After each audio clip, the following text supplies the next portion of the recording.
Wednesday the 6th on the Compete program. We're starting the session with some snatch work. You have muscle snatches to start the session, not going too heavy, just working on a strong and high pull, keeping that bar nice and close to the body, and a strong lockout. We're going to move on to some decently heavy power snatches after that, working EMOM for 9 minutes with 2 power snatches. These are not touch and go reps, so you're going to drop the bar every time and work on a relatively fast but efficient setup going into those heavier reps. And then you have some snatch pulls to finish that section of the training. The gymnastics today is quite a fun little piece. So you're going to do 5 unbroken sets of 5 pull-ups, 5 chest bar pull-ups and 5 bar muscle-ups. We've done things like this with only with kipping before, but today you're going to be allowed to do butterfly reps. So just trying to figure out how you cycle through and change your kip style to meet the movement. So obviously it's going to be a smaller, tighter kip on those first 5 butterfly pull-ups, and then increasing the range of motion going into the chest bar, and then you have to swap from the butterfly kip into a regular kip to get into the muscle up. So that's a bit of a challenging element there.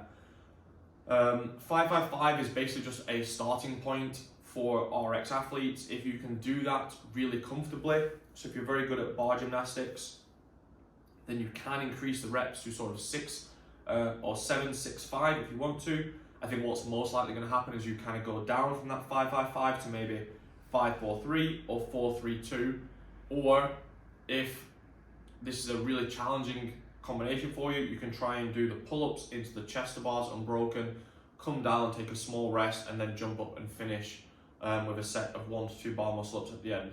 It's rest is needed between all sets, so take that big rest so that you can put more intensity and more effort into each one of those sets. And then final piece for today, or there is some accessory after this, but I also don't blame you if you don't do the accessory today, is acid bath. We've been building to this for a few weeks. So 500 meter ski, 500 meter row, 1000 meter C2 bike.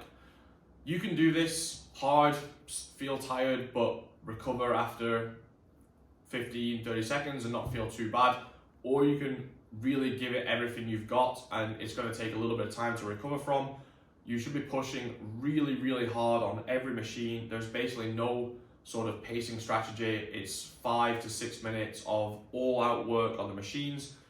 You've been building up to this, like I said, holding very, very high paces. So just kind of go for it today and see what happens. It's a mental test as much as it is physical. It starts to hurt a lot, starts to burn a lot. You see those numbers of paces maybe creeping up a little bit, and you've just got to kind of focus in, not give in to that sort of willingness to want to slow down and just trying to push through.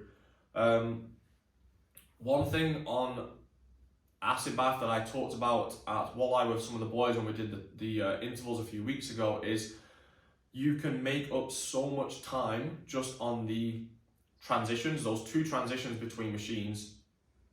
If you are slow and it takes you 5 seconds to get from the ski to the row, then someone who gets there in 2 seconds can now beat you with a 3-second slower pace per 500 meters, which in this workout feels like a lot of difference. The difference between a 145 and a 148 pace is quite a lot.